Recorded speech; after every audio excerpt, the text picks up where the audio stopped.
ఇవాళ చిలుకూరు బాలాజీ స్వామివారి సన్నిధి నుంచి బోయపాటి సీను గారి క్రియేషన్లో బాలయ్య గారు నటించినటువంటి అఖండ 2 చూడడం జరిగింది. కదలకుండా చూడడం జరిగింది. అఖండ 2 కింద తాండవం అని వేశారు. పరిత్రాణాయ సాధూనాం వినాశాయ చ దుష్కృతాం ధర్మ సంస్థాపనార్థాయ సంభవామి యుగే యుగే. ఇది భగవంతుడు ఉన్నాడా, భగవంతుడు ఉంటే ఆయన ఇంత అరాచకాన్ని సహిస్తూ ఉంటాడా అనేటటువంటి ప్రతి ఒక్క మనిషిలో ఉండేటటువంటి ప్రశ్న.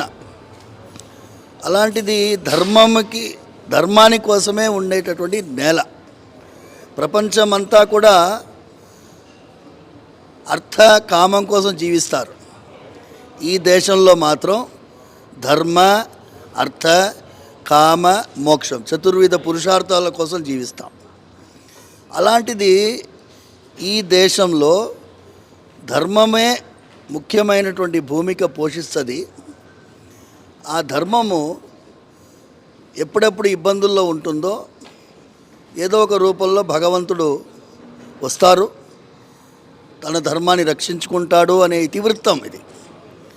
నేను ఈ మూవీలో చూస్తున్నప్పుడల్లా మా నాన్నగారు temple is relevant to the society, ఎందుకంటే ఆ భక్తుల నడుమ బాలకృష్ణ గారు మాట్లాడిన ప్రతి మాట